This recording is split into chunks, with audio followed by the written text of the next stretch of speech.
नमस्कार दोस्तों, आप देख रहे हैं जागरण जोश और मैं हूं आपके साथ सिमरन राजपाल।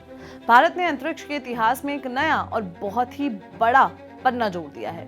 हाल ही में प्राइम मिनिस्टर नरेंद्र मोदी ने हैदराबाद में स्काईरूट एयरस्पेस के इन्फिनिटी कैंपस का उद्घाटन किया और उसी के साथ भारत के पहले निजी यानी कि privately built global launch vehicle विक्रम-1 को अनवील किया। ये रॉकेट एक ही लॉन्च में कई सारे सैटेलाइट्स को ऑर्बिट तक पहुंचाने की क्षमता रखता है। इससे ये स्पष्ट होता है कि अब भारत का स्पेस सेक्टर सिर्फ इसरो पर निर्भर नहीं है, बल्कि प्राइवेट इनोवेशन भी इसमें आगे बढ़ रहा है। आखिर ये विक्रम-1 है क्या? विक्रम-1 Hyderabad based company Skyroot Aerospace द्वारा डेवलप किया गया है। इसका नाम भारत के महान space pioneer doctor Vikram Sarabhai के नाम पर रखा गया है, जो इस राष्ट्र के लिए स्पेस ड्रीम्स के जनक थे। ये भारत का पहला निजी ऑर्बिटल क्लास लॉन्च व्हीकल है और इसका मुख्य टारगेट स्मॉल सैटेलाइट मार्केट में तेज, विश्वसनीय यानी कि रिलायबल और कम लागत यानी कि कॉस्ट इफेक्टिव लॉन्चेस करना है। इससे ग्लोबल कंपटीशन में भारत की स्थिति और मजबूत होगी। विक्रम-1 एक शक्तिशाली रॉकेट है जिसके तकनीकी आकलन यानी कि टेक्निकल डायमेंशंस बहुत प्रभावशाली हैं। ये 20 मीटर लंबा और 1.7 मीटर डायमीटर का है। सबसे खास बात यह है कि इसकी स्ट्रक्चर पूरी तरीके से ऑल कार्बन कंपोजिट की बनी हुई है।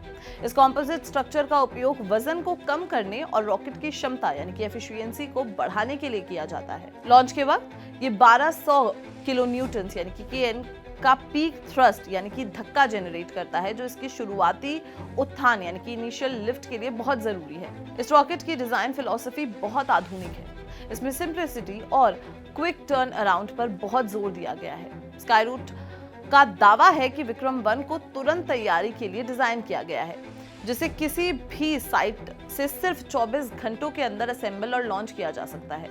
इस प्रक्रिया की विश्वसनीयता यानी कि रिलायबिलिटी को बढ़ाने के लिए कई नए प्रोटोकॉल्स का उपयोग किया गया है। विक्रम-1 की पेलोड कैपेसिटी भी छोटे सैटेलाइट मार्केट के हिसाब से बहुत अच्छी है। ये 350 केजी तक के उपग्रह को लो अर्थ ऑर्बिट में या 260 केजी को सन सिंक्रोनस ऑर्बिट में ले जा सकता है।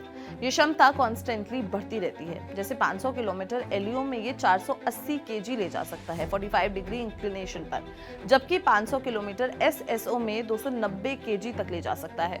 विक्रम-1 की अनेक उपयोगिता यानी कि वर्सेटैलिटी इसके मुख्य आकर्षण यानी कि मेन अट्रैक्टर में से एक है।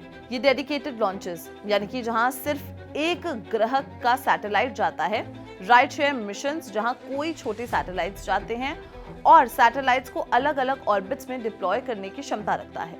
ये सब रीस्टार्टेबल ऑर्बिटल एडजस्टमेंट मॉड्यूल की वजह से संभव हो पाता है, जो सटीक कक्षीय समायोजनों यानी कि प्रिसाइज ऑर्बिटल एडजस्टमेंट्स के लिए बहुत जरूरी है। विक्रम-1 में सबसे बड़ा तकनीकी बदलाव इसके 3D प्रिंटेड इंजन्स है। इस नए निर्माण यानी कि मैन्युफैक्चरिंग तरीके का उपयोग करने से रॉकेट का वजन 50% तक कम हो गया है और उत्पादन समय यानी कि जो प्रोडक्शन टाइम है उसमें भी 80% तक की कमी आई है। इससे लागत यानी कि कॉस्ट और डिलीवरी स्पीड में भी क्रांति आएगी। ये इनोवेशन भारत के प्राइवेट स्पेस सेक्टर को ग्लोबल कंपटीशन में एक बड़ा एज देता है। इसमें ultra low shock pneumatic separation systems का इस्तेमाल हुआ है। ये सिस्टम उपग्रहों को बहुत ही कम झटका यानी कि शॉक दिए बिना नुकसान से अलग करता है। रियल टाइम गाइडेंस के लिए इसमें एडवांस्ड एवियोनिक्स भी हैं, जिससे रॉकेट्स की दिशा यानी कि ट्रैजेक्टरी को लॉन्च से लेकर ऑर्बिट में पहुंचाने तक सटीक रूप से कंट्रोल किया जाता है। विक्रम-1 में 4 चरण यानी कि 4 स्टेज प्रोपल्जन सिस्टम है, जो इसकी ऊंचाई और गति यानी कि वेलोसिटी को चरण दर चरण बढ़ाता है।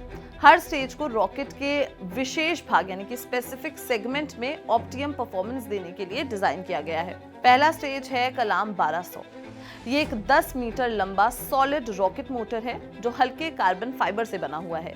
ये शुरुआत में 80 से 100 सेकेंड्स के लिए 120 टन का पीक थ्रस्ट पैदा करता है, जो रॉकेट को पृथ्वी के गुरुत्वाकर्षण बल यानी कि ग्रेविटी से बाहर निकालने के लिए जरूरी है। इसका 94% हिस्सा प्रोपेलेंट यानी कि फ्यूल से भरा होता है और सबमर्ज्ड नोजल का उपयोग थ्रस्ट एफिशिएंसी बढ़ाने के लिए किया जाता है। दूसरा स्टेज है कलाम 250।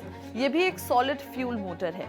ये पहला बूस्टर अलग होने के बाद तुरंत काम करना शुरू करता है और रॉकेट को मध्य आरोहण यानी कि मिड एक्सेंट में जरूरी धक्का देता है। इसका प्रदर्शन यानी कि परफॉर्मेंस भी पहली स्टेज जैसा ही होता है। और ये रॉकेट को एटमॉस्फेयर के बाहर ले जाने की गति यानी कि वेलोसिटी देता है। तीसरा स्टेज है कलाम 100। ये 108 सेकंड्स के लिए वैक्यूम में 100 kN का थ्रस्ट देता है। इसमें कार्बन अब्लेटिव नोजल का इस्तेमाल होता है। ये एक ऐसी नोजल है जो धीरे धीरे जलकर खुद को अति गर्मी यानी कि एक्सट्रीम हीट से बचाता है।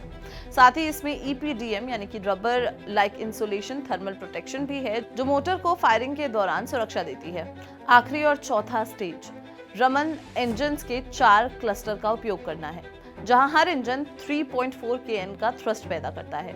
ये इंजन हाइपरगोलिक होते हैं, मतलब MNH फ्यूल और एंटीऑक्सीडाइजर के मिलते ही तुरंत इग्नाइट हो जाते हैं। ये रीस्टार्टेबल भी हैं। इस स्टेज का मुख्य उद्देश्य लॉन्च के अंतिम चरण में सटीक कक्षीय समायोजन यानी कि प्रिसाइज ऑर्बिटल एडजस्टमेंट और रॉकेट को टारगेट ऑर्बिट में बिल्कुल सही जगह पहुंचाना है। स्काईरूट ने विक्रम 1 की तैयारी को सफल परीक्षण यानी कि सक्सेसफुल टेस्ट द्वारा प्रमाणित किया है।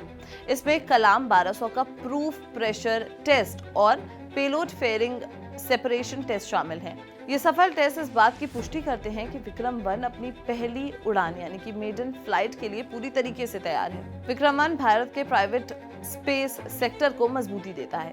ये इसरो का सहयोग करता है क्योंकि अब इसरो बड़े और जरूरी मिशंस पर फोकस कर सकता है और छोटे सैटेलाइट मार्केट की जिम्मेदारी प्राइवेट कंपनीज ले सकती हैं। ये ग्लोबल कंपटीशन में भारत की स्थिति को और ऊंचा उठाएगा। स्काईरूट का लक्ष्य यानी कि टारगेट अर्ली 26 में इस व्हीकल की पहली उड़ान करना है।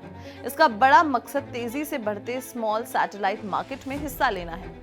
भारत की स्पेस इकोनॉमी को 2030 तक $77 बिलियन तक पहुंचाने का अनुमान है और विक्रम 1 इस विकास में एक महत्वपूर्ण ड्राइवर बनेगा। तो दोस्तों, विक्रम 1 सिर्फ एक रॉकेट नहीं है, ये भारत की प्राइवेट सेक्टर की ताकत, विज्ञान में आत्मनिर्भरता और पीएम मोदी के विजन को सही साकार करने का प्रतीक है। ये देश के लिए इनोवेशन और ग्लोबल स्पेस इंडस्ट्री में नया दबदबा स्थापित करता है।